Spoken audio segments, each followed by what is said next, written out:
Goedenavond en welkom bij Nova College Tour. Eerder was zijn ontvangst in Nederland allerhartelijkst en op het hoogste niveau. Premier Kok die ontving hem, prins Bernhard, prinses Juliana en kroonprins Willem-Alexander. Maar deze keer is alles anders en blijven de deuren van het paleis en het torentje gesloten. China dicteert de wet, zeker in tijden van economische crisis. En dus is het maar zeer de vraag of hij zijn thuisland, Tibet, na 50 jaar verbanning ooit nog zal terugzien. Die vraag stel ik samen met de studenten hier in Amsterdam aan de Dalai Lama.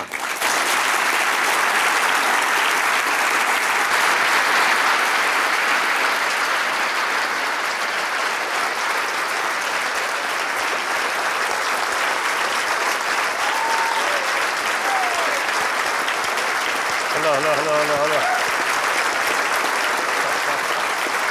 So cool.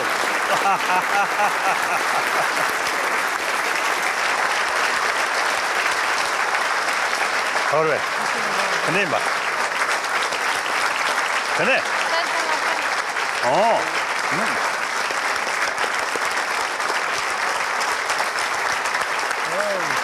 Thank you so much for coming. Welcome.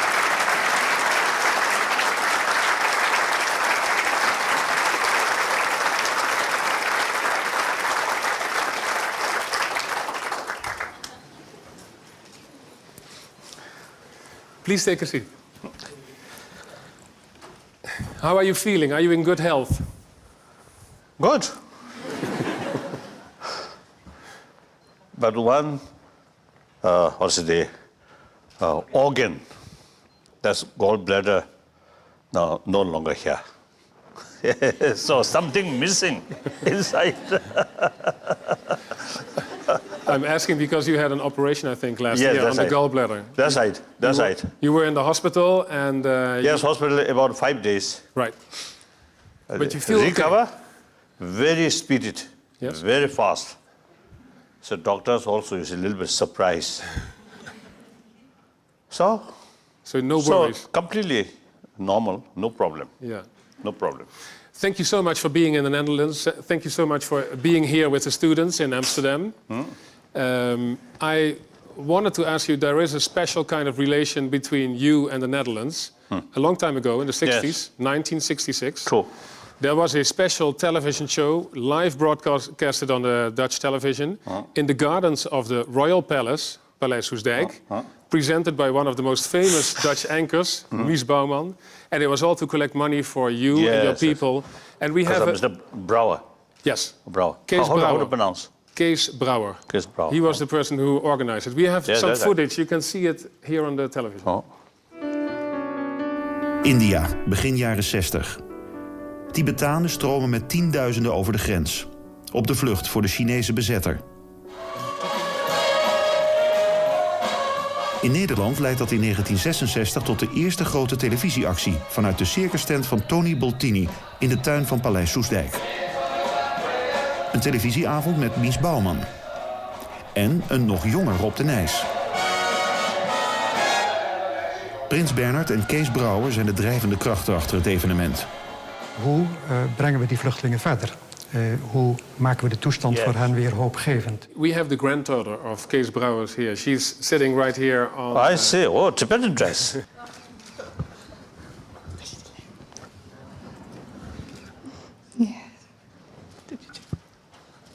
Okay. Huh? According to you, what is the importance of fundraising activities like what my grandfather has done back then and also what so many institutions right now are doing? What is the main importance for that? Yes. Refugee like us, I think firstly, they have to sort of work for,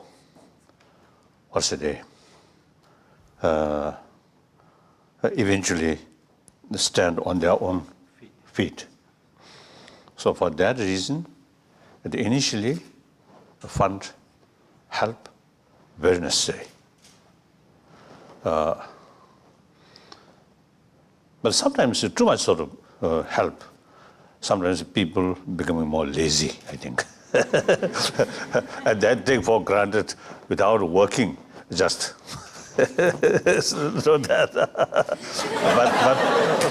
but I think, you see, Tibetan, generally speaking, I think we ourselves also, they reminds the people that it is not good always, you see, begging something. What you're saying is you don't want to be a beggar, you want to be independent and a strong people. That's right. So, like that. So, I very much appreciate now. I'm very, very happy as a meeting granddaughter of that late our friend. I'm very happy. And on top of that, you also dress like Tibetan. So, looks Tibetan, attractive young Tibetan lady. Here you go. Now, this was very special. It was 1966, and this television marathon was done in the gardens of the Royal Palace. This time, everything has changed. Now we have the Prime Minister in the Netherlands who is not going to see you, and we want to show his statement to the people here in the Netherlands.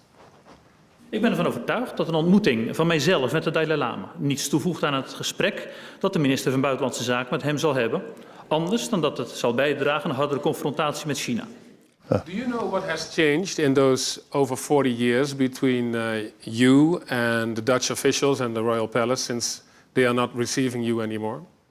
I think one aspect, yes, some official level. At that time, the People's Republic of China more or less isolated. So, a bit easier. Nowadays, the People's Republic of China becoming much more sort of, engaging with the outside world, and also economically, also it's become very, very important. So sometimes leaders find a little inconvenience meeting with me. So it is understandable. What would you say if the Prime Minister is watching this show tonight, which he will do naturally? What is your message to him? I do not want to create any inconvenience for you. My purpose is to come to Netherlands, not create any problem. Would you if my visit is causing some more problem, then I feel very sad. Okay. Let's see if the students have questions about this topic, for example. Please stand up if you have a question so the microphone can reach you. Anybody? My question was, is this political pressure that you see in the world right now, was that also, did that affect your decision to strive for more autonomy instead of independence in Tibet? Yes, it is. I mean, our sort of policy, not seeking independence, not seeking separation, made up in our mind in early 70s. And exact finalization, that I think 74. So at that time, People's Republic of China itself, and full sort of swing way, just engaged in the Cultural Revolution, 74. And raising United Nations, the Tibetan question, raising at UN, I think the last one, I think 65. Right, 65. So then about 10 years, after 10 years, around 74, that means 9 years, we made up in our mind. Sooner or later, we have to talk with Chinese government. That's the only way. Are you still in contact with the Chinese? Are you still negotiating, or is it over now? In November, that's the last meeting with Chinese officials. So that's the last contact. Aren't you hopeless, getting hopeless, because till now these meetings haven't done anything for you and your people? Yes, if you look Tibet's situation locally, then hopeless. But Tibet issue, I often used to telling people, Tibet issue, not due to civil war or some kind of struggle within Tibetan community due to different sort of the ideology or sort of the social system, nothing there. The problem is the new guest without proper invitation. And that guest come with gun.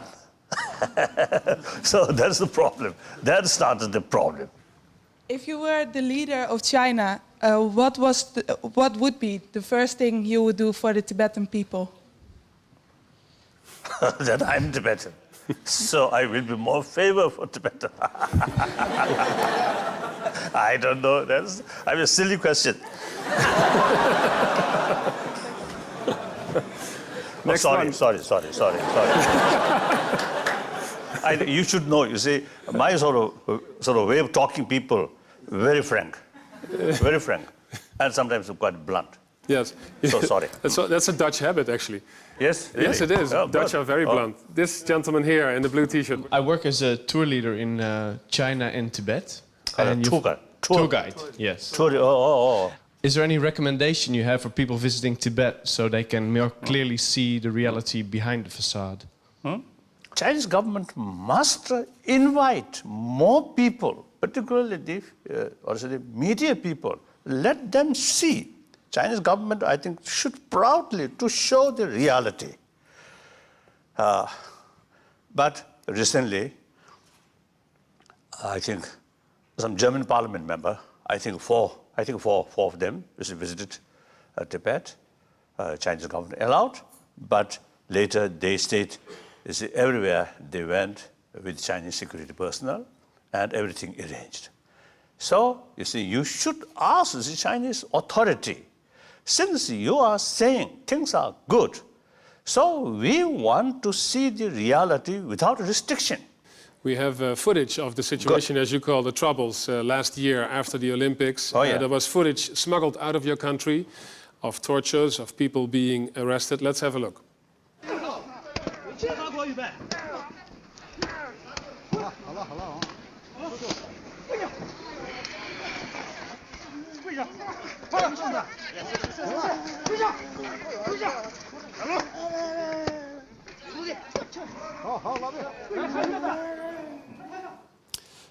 We don't know exactly what is the date of this footage, but what is the worst news you get from Lhasa, from your country? How are people treated, your people?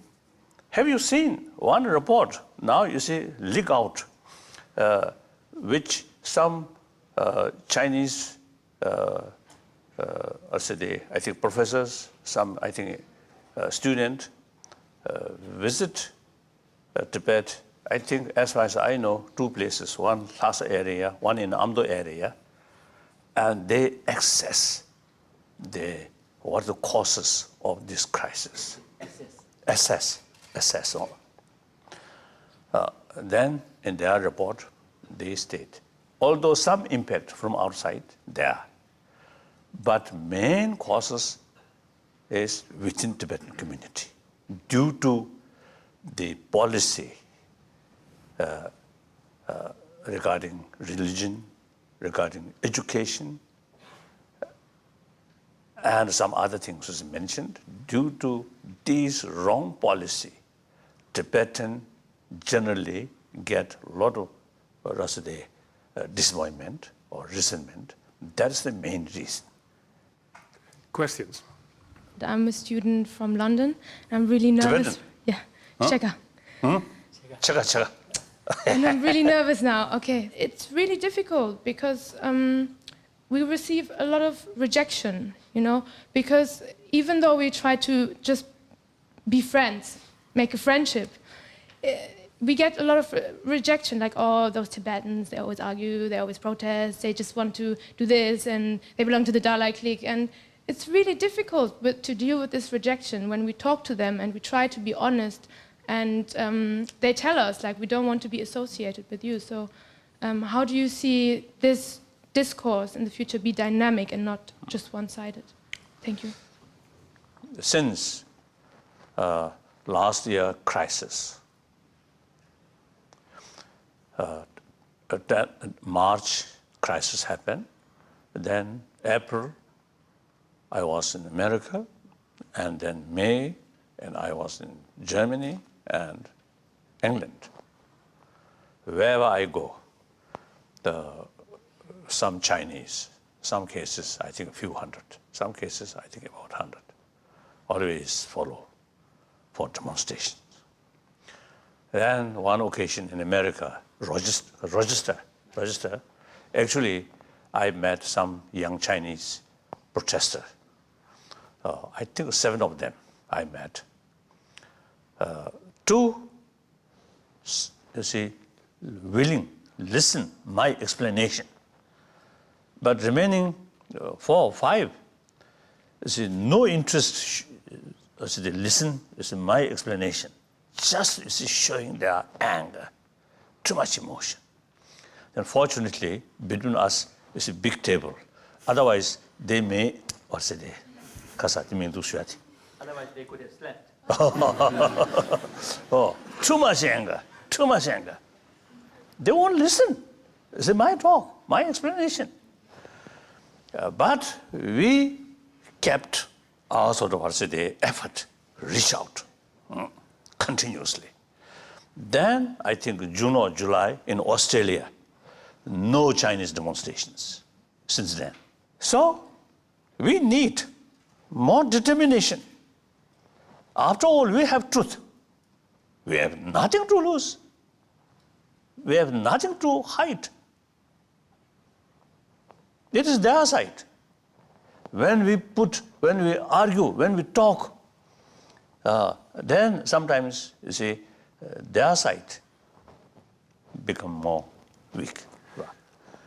Question. Here's the microphone. Please stand up, please.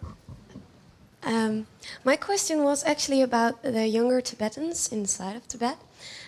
You said some people feel that there is disappointment, that there is a feeling of failure, and they become more aggressive towards demonstration or you name it, and they try to find that independence. What's your feeling about that more direct approach towards the problem? Within Tibet also is some quite critical about our approach. But majority, even inside Tibet, majority, and some Tibetan professors or teachers in China proper, they also very much supportive about our midlife approach. Can we have a look at the Tibetan youth in Nepal and in India? Let's have a look what they think. It takes 2 to shake hands, but only 1 to throw a punch. 6 million Tibetan peoples, we can fight. We can get it together and we can fight them, of course, why not? The Dalai Lama looks at it. It's completely wrong. He's looking at it from a very spiritual, rational way.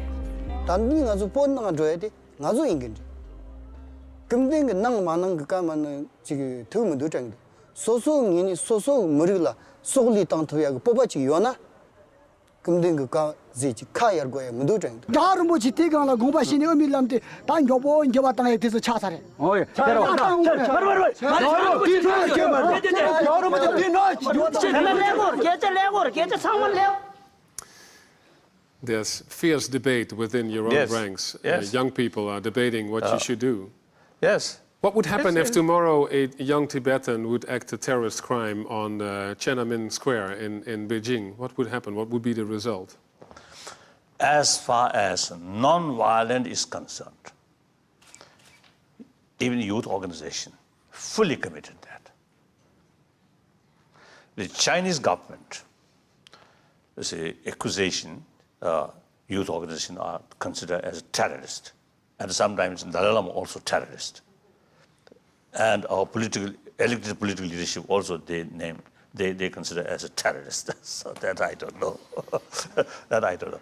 I think one incident in 1987, I think, in Lhasa, actual sort of shooting take place. At that time, one Chinese soldier's rifle fell down. One Tibetan picked up, instead of shoot back, crush on the spot. That's the clear sign they, under such critical sort of desperate situation, you see, they still keep the idea of non-violence. Over there, question. My question is in regard to Western help for Tibetan cause. A lot of this help is based on the picture of Tibet as a mystified place, as an unchanged Shangri-La. Oh, Shangri-La. Oh, I see. Yeah, as a contrast to the Chinese modernizing country. And do you think that these two images, who are very far apart, can be misused because the Chinese government, for instance, says that they are there to modernize the Tibetan country, and when you may ask young Tibetans, they say, yeah, we need this economic change, so that Western help on the long term backfires? Thank you. So does it backfire, the Western help to Tibet? For material facilities concerned, we are very, very backward. Spiritually, I think Tibet now, after 50 years, is seeing many sort of people and many sort of, I think, my friend, you see, including many scientists, top scientists, I realize, you see, Tibetan spiritual sort of standard is quite advanced. So therefore, remain within the People's Republic of China is our own interest for material development. Provided the Chinese government give us meaningful autonomy, which Constitution itself provided. Now things, you see, they're saying or written on the paper and actual implementation, there's a big gap. Everything in Constitution, or there is judiciary system also there. But in actual sort of practice, the party above judiciary. Clear. So that's the problem. So no matter what you see things, nice things on the paper, but in real practice, the party secretary is absolute power. That's the problem. So therefore, the middle way means, you see, they not separate our own interest for, as you mentioned, as far as material development is concerned. Shall we have a next question? Here we go. The whole world is watching you and knows what Whole you're world. doing. No. No. Well, a lot of people are. A lot of people, yes, okay. Why don't you just change your plans and go back to Tibet? Huh? What would be the danger of that? Early 80s, some my friend advised, now time come, return and carry struggle within Tibet. We very cautious. Although at that time, very, very hopeful, Hu Yangpang, extraordinary communist leader, and Dao Ziyang, also very pragmatic, very practical sort of leader. Now already know his memoir, very clear. So really hopeful. Therefore, 83, I publicly stated at Bodh Gaya in big gathering, I want to go to Tibet to see by myself. Then accordingly, we planned 84, we want to send a delegation for preparation, my visit. Visit take place 85. Then Chinese government refused sending delegation. So the possibility of my visit then diminished. Then 92, again I expressed I want to see. And that time, I want to cool down the situation. So I want to go. But no response from the Chinese government. First of all, here. The whole world is watching you. So there are two. If you get arrested, the world will not accept that. Yeah. And so what is the direct danger for you if you go to Tibet right now? I think this question or this opinion I very much appreciate. But this opinion come lack of experience. Next question. Well, wait a second. Well, what have you ever considered doing this? Go back to Tibet and see what is happening. I mean, what could happen? What could go wrong for you? If there is freedom, I'm happy Immediately I will return. Well, you could be a martyr and everybody would maybe follow your cause. Cameras would be there and they would follow what you are doing in Tibet and what the Chinese would do to you. It's a good question. I mean, have you thought about it to go back? Even my American friend, some senators, you see, a few years ago, you see, we had some sort of idea. One day, I will go to Tibet with some senators, accompany with me. So as protection, the senators would be protection. Idea is there. Yes. So as soon as the appropriate time comes, I'm ready to go. But you have been waiting for 50 years. I mean, how long do you want to wait before you want to go back to Tibet? That's my decision. Yes, but we can I will look. We can ask the question. And also I have to discuss with, you see, Tibetan public. Isn't it? They want you to have back. Do you want him to go back to Tibet? Can I ask you? You're a student from London, from Tibet.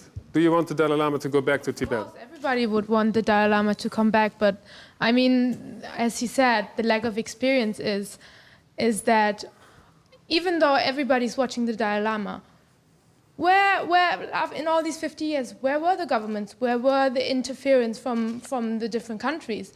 Even though he has all this popularity, you know, maybe it's not, you know, good for the American government to interfere. Oh, we don't want to scare China. You know, it's not that easy that, oh, if he goes, then there will be cameras and we'll come back. Obviously, we want to live in an ideal world, but that's not what we have. No. And, you know, it's would be really dangerous. But what is this? And another sort of example, 1957, when I returned from India, many Gandhians promised me, you are not alone, we are with you. But 10th March crisis happened. You see, nothing comes from India. So you don't feel enough support, international support, to back up your trip back to Tibet? You say there is no international support. No, international support, what means? Is it only words or is it action? What kind of action? Well, I'm asking you, do you see action or is it only word by mouth support? Then when you see the plan start my return, then I will let you know. I'm really sorry. I really respect your answer you gave to me that I have the lack of experience and what happened in Tibet, because I have the lack of experience. So I really agree that. But what I do not understand, China joined international law. So you have the right to be in your own country. So if they arrest you, the whole world is what they don't have the right to arrest you. So I'm almost convinced that the world will interrupt if they arrest you. That's what I don't understand.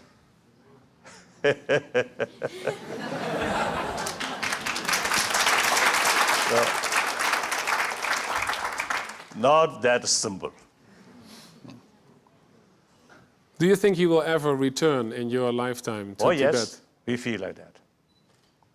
You're convinced it will happen? Yes. I want to ask you, tomorrow you will visit, or one of the people that will see you is Princess Irene. She's the sister of the Queen of the Netherlands. She's our next guest in Nova College Tour next week. Let's have a look. Bij welke politieke partij in Nederland sluit uw opvatting het best aan? Ja, voor de draad ermee. Wel redelijk links georiënteerd heb ik zo de indruk, of niet? Eerder wel, ja. Ja? Is dat er een beetje met de paplepel ingeroten door Bernhard of zo?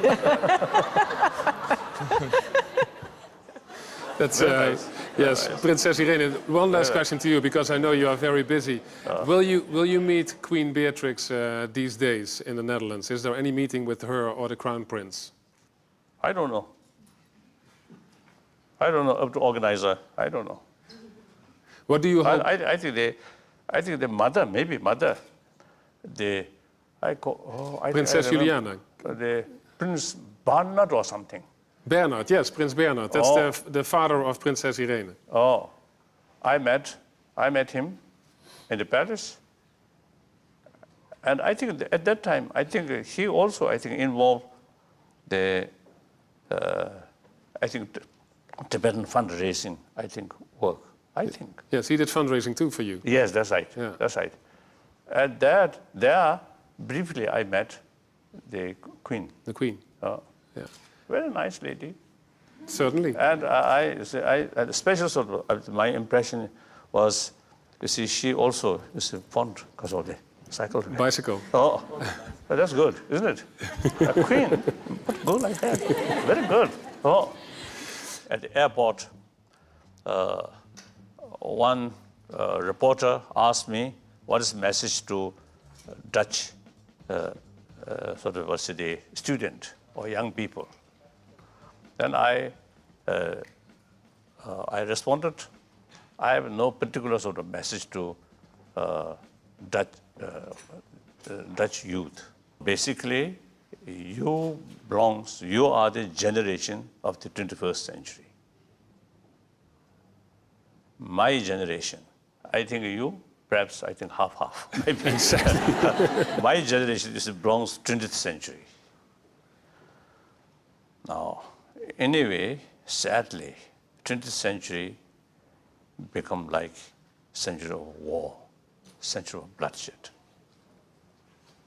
I think the 20th century, I think, biggest number killed, including civil war. I think over 100 millions, I think, killed.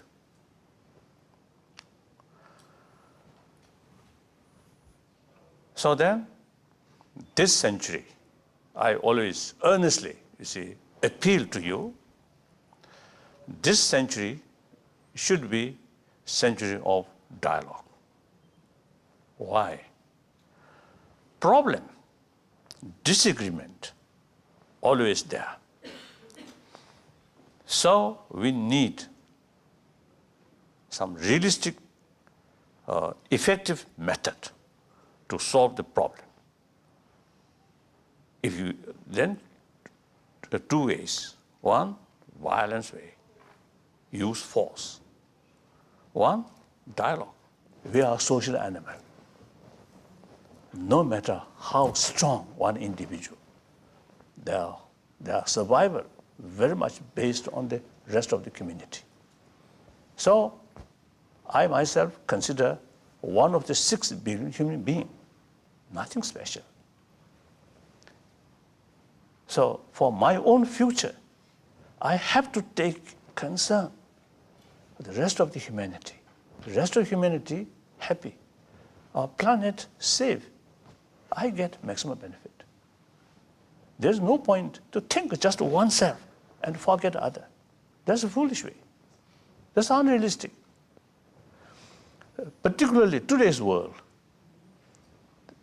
due to technology, due to population, and also rapid changing of climate condition. So world now, and economy, global economy, all these factors, we become much smaller, heavily interdependent. So according to new reality, the concept of we and they is no longer there. We must extend the concept of we. The whole world should be part of we. And treat them as a part of we. With that, there's no room of killing each other. Isn't it? War, concept of war is very much based on the ancient reality, each community more or less independent. So under that circumstances, destruction of your enemy is victory of yourself. Now today's world, heavily interdependent. So I often is telling in India, the Pakistan, the next neighbor, destruction of Pakistan is destruction of India itself. More prosperity in Pakistan, benefit will reach India. So that's the reality. So therefore, there is, no way except dialogue. Face the reality and talk. I often have the feeling, even Bin Laden, meet him and sit. If his gun really remains silent, if his gun is a show, then I think better to run away.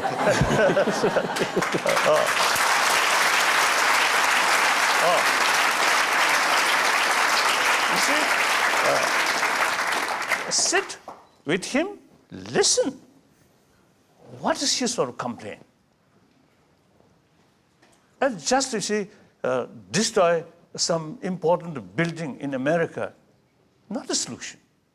Just a temporary satisfaction in emotional level. Otherwise, nothing happens. And instead, more distance, more gap, more distance, more distrust. It is further sort of complicated. Things become further complicated. Like, I think, American using force in Afghanistan, in Iraq. Things become more complicated. Now, even in Pakistan now, also. So at that time, since September 11th, I express, if your handling goes wrong, then at that time, 1 bin Laden, and after some time, 10 bin Laden, 100 bin Laden, 1,000 bin Laden can possible. So therefore, only thing is, try to change their mind, their emotion, not just physical control. So that's through dialogue we can change. Many Chinese brothers, sisters, when we first see a little tense, then through serious discussion, then things really become very close. So if we use sort of force, then real feeling become hardened. So the only way, dialogue. So therefore, I'm appealing to you, please make contribution for the world promotion of spirit of dialogue whenever we face problem. Then through that way, first, we must work hard, internal disarmament. Then through that way, external disarmament will follow. Then world truly becomes safer. And then meantime, I think youth, you also should take seriously about family plan. That's very important. Each individual's life, of course, from the Buddhist viewpoint, each human life is very sacred. So control that is not proper, not right. But now today, over 6 billion human beings. Now already the scarcity, drinking water, or all the nature resources. And meantime, there is a huge gap, rich and poor. At global, not only global level, but within the country. You look, United States, most richest of the people, greatest of the people, country, but still the poor people there. So this is not only morally wrong, but practically also source of problem. So we have to reduce this gap. So already, I think scarcity of nature resources already there. So now, today's 6 billion population, if doubled 12 billion, I think really a lot of problem may come. So therefore, more peaceful way, family plan. I think family plan, best way, non-violent way is become more nun, more monk. Well, thank you. So in any way, you are the generation which really making new shape of this 21st century. So please think more wisely, more long-term, sort of thinking more long-term. That's very important. The Dutch sort of youth, not think just Netherlands, but Europe, the whole world. That's very important. Thank you. Thank you.